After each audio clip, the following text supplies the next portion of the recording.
Alright, I pinched this coolant line off up here from drain, and then there's a heat shield kind of blanket on there that's just got 3 snaps on it.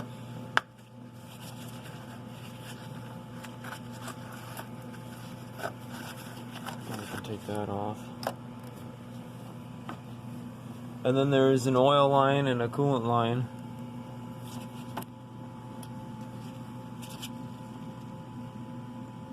They're down there. The oil line I can take off with the, break it loose with the crow's foot, or you can get a wrench in there too. Got a wrench.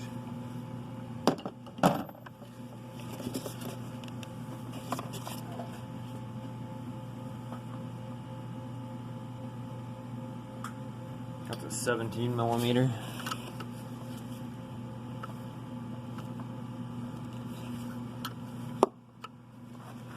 Actually, I think yeah.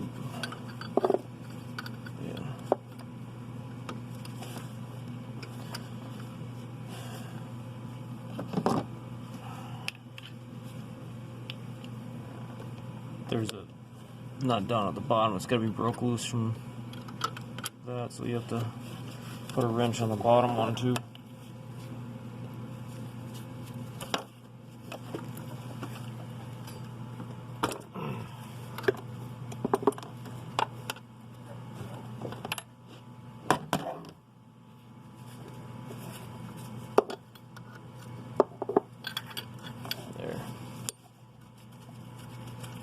That way you can just leave the nut in the, or the fitting in the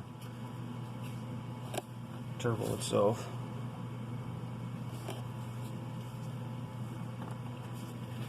And then that coolant one, you can either take this nut off or take this hose clamp off over here, which is what I'm going to do.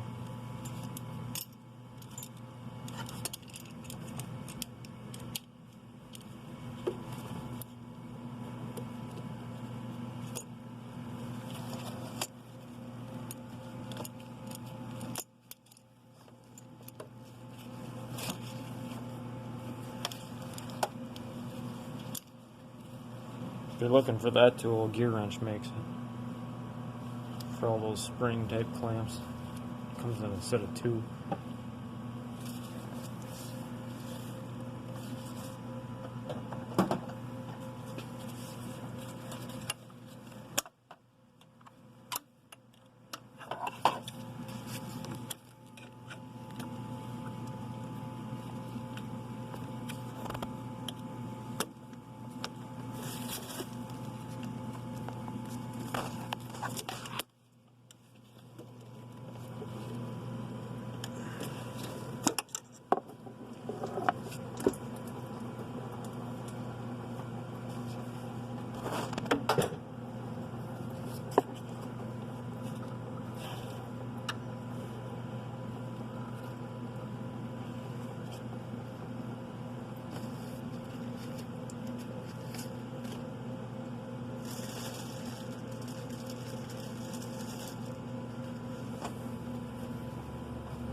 Now if I were just swapping this turbo out, I wouldn't worry as much about plugging holes and stuff on the actual turbo, but this one's getting repaired and going back in, so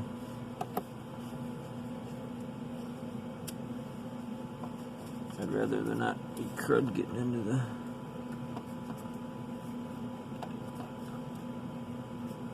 oil passage.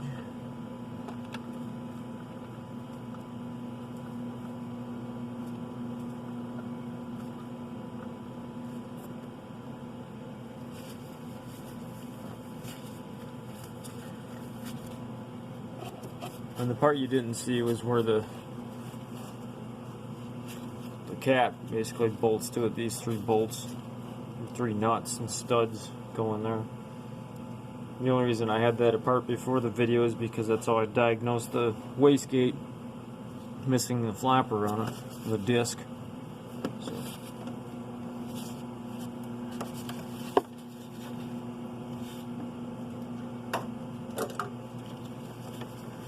One zip tie over here.